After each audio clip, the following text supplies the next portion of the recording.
আজকে করব কামরাঙা মাখা। তার জন্য আমি প্রথমে এই যে দেখতে পাচ্ছেন কামরাঙাগুলো ধুয়ে নিয়েছি। এখন আমি এগুলো কেটে নেব।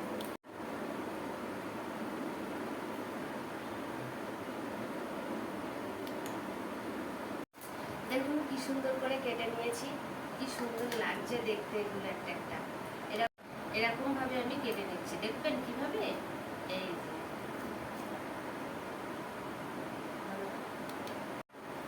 এই যে কামরাঙাগুলোকে সব কেটে নিয়েছি এমন করে। এবারে আমি এর মধ্যে এক এক করে সমস্ত মশলা দেব। প্রথমে দেব লবণ।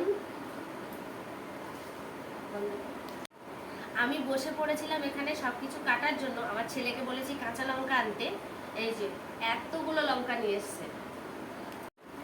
ভেজে রেখেছিলাম জিরে, মানে জিরে মরিচ ভেজে গুঁড়ো করে রেখেছিলাম, সেটা অল্প করে দেব।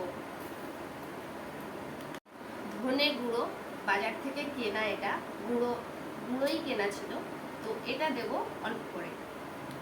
এবারে দেব এর মধ্যে অল্প করে চিনি।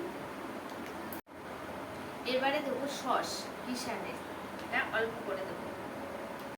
এবারে দেব কাশ্মীরি। লঙ্কাগুলো আগে থেকে কাটিনি, ওই জন্য এখন কেটে দেবো। আপনারা চাইলে বাড়িতে যদি ধনেপাতা থাকে ধনেপাতাটাও দিতে পারেন, সুন্দর একটা ফ্লেভার আসে। আমার হাতের পাশে ধনেপাতা নেই, তাই জন্য আর ধনেপাতাটা দিচ্ছি না। এখন আমি এই কাঁচা লঙ্কাটা কুচিয়ে নিচ্ছি। এই কাঁচা লঙ্কাটা কুচিয়ে আমি এর মধ্যে দিয়ে দেবো। কাঁচা লঙ্কাটা এই যে গোল গোল করে কুচিয়ে নিয়েছি, এটা আমি এর মধ্যে দিয়ে দেবো। এবারে আমি এগুলোকে ভালো করে মেখে নেব।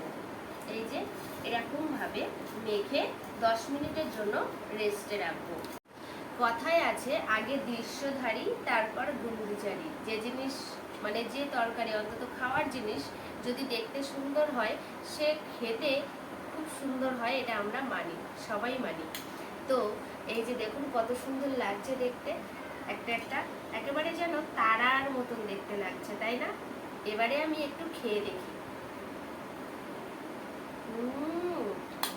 সাধারণ, খুব সুন্দর লেগেছে খেতে। আমি মেখেছি বলে নয়, আপনারাও বাড়িতে এভাবে বানিয়ে খাবেন, খুব সুন্দর লাগবে। আজকে আমি কামরাঙা মাখাটা এভাবেই খেলাম। কেমন? তো আমার তো সুন্দর লেগেছে, আপনারাও বানিয়ে খাবেন আর খেয়ে বলবেন কেমন লেগেছে।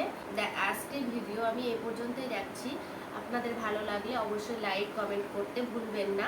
দেখা হবে আবার একটা ভিডিও নিয়ে, ততক্ষণের জন্য টাটা।